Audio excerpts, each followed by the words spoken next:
Hello and welcome to the Etsy podcast. I'm your host, Justin McRoberts, and I am once again my very own guest. After several years of interviewing other people in the hopes and attempt to help you navigate the waters you are in, the last year, I think it's almost been a year, has looked like this. I take a few questions from Instagram, usually from Instagram, and then do my best to answer your questions directly.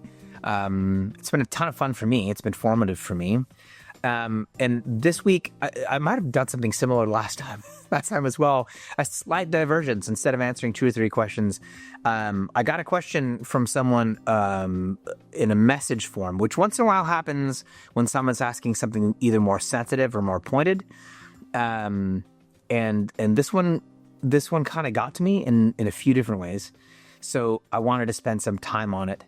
Like I said, this is a little formative for me as well. For the last several years, I'll tell you the setup, and then I'll get to the question, and then I'll get to the answer. For the last several years, for as long as I can remember as an adult, during the season of Lent, I do some sort of public fast, and I invite people in. And this began many, many years ago, more than 20 years ago, when I was part of a pastoral team of a church. I was a pastor of a church in Concord, California. And we practiced the season of Lent together. And part of the joy of doing Lent was that we were in this thing together. So I continue that tradition. And even when we were practicing it together as a community, we found an online platform and invited some friends of ours into this. So we as a church were inviting some friends from kind of peripheral aspects of our life to do this Lenten fast together. And I've just kind of continued that tradition.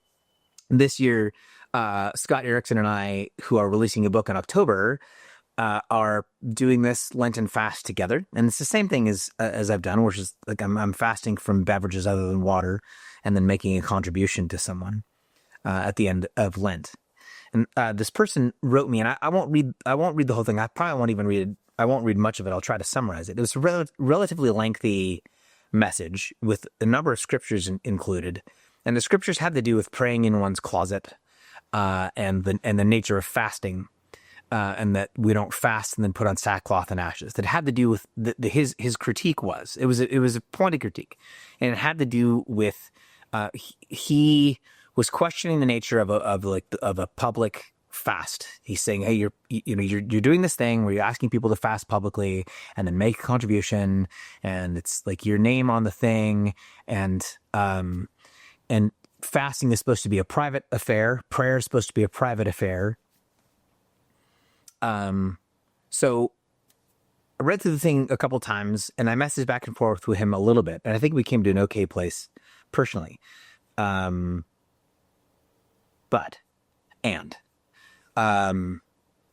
of what we talked about is that while this is the first part, the second part's trickier. Well, some of what makes religion good is that it happens privately.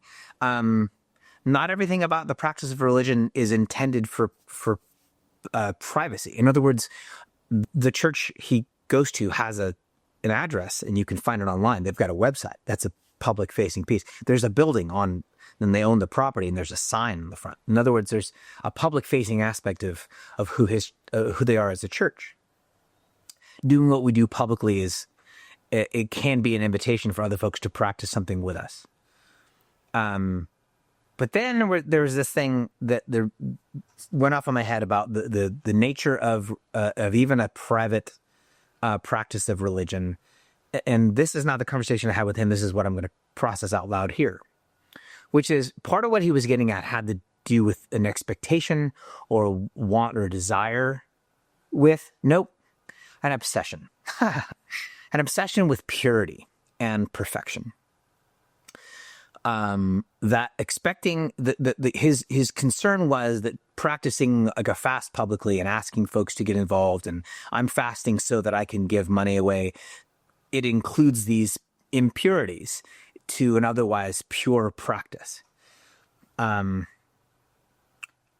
I'll go to 40,000 feet and say that an obsession with purity and an obsession with perfection, it will keep me from life, because there just aren't pure practices. There just aren't perfect religions. There aren't perfect practices. There aren't pure religions. In other words, I am riddled with impurities, and I am wildly imperfect. And if I expect that of myself in order to think that my religious offering or expression, if I expect that my religious offering or expression is perfect or pure in order to make it good, then I'm screwed. And if I'm looking for a practice that is absent of impurities and is entirely perfect, then I'm going to be lost and isolated. There are no pure practices or pure places. So let's get to the nitty-gritty. This public fast, and the reason I've done it publicly, specifically online, for the last several years, really since about 2015, 2016, when Scott and I dropped the first prayer book. I've been doing this public Lenten fast, and I invite people to do it with me. Let's talk about impure motives. Are all my motives entirely pure? Depending on what you mean by pure, they're not, because there are ulterior. I do have ulterior motives. I practice this thing publicly. I invite people in to do it with me online. Excuse me. Because I miss my church. I miss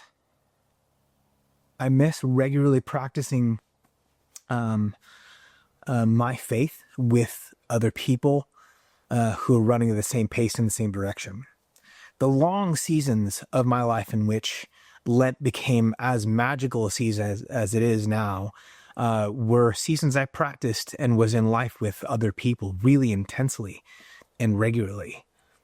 And as the pastor of this church, as one of the pastors of the church, part of how that ended, part of why that ended, and part of why I lost that is because of the expectation of an obsession with purity and with perfection. I was an imperfect leader. I was an imperfect pastor. And we were an impure culture. We were rife with impurities. And when the rubber met the road, I don't even know how to talk about this yet, without feeling like a fool.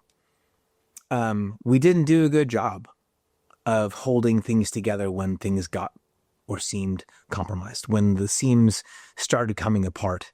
Some of why they came apart as harshly as they did is because there was an expectation of purity and of perfection. And so since then, I still long to practice my faith and share my religious journey and to share my sacrifices and share my victories with communities of persons. That looks different for me interpersonally now. It's not like I have zero friends, but that's part of why I do this. It's part of why I invite people to do it with me online. It's because I miss it. I miss what it felt like to do that with this whole group of folks. There are no pure pathways or pure religions or perfect practices. And what I hope is that by offering ourselves in our imperfection, even as I open myself up and say, hey, do this with me, with all of my ulterior motives, that my limitations and my imperfections actually end up being some form of invitation, that where I end, and in all my limitation, it actually leaves room for other people. And folks get to help make me better, and folks get to help share burdens that I can't carry. I do hope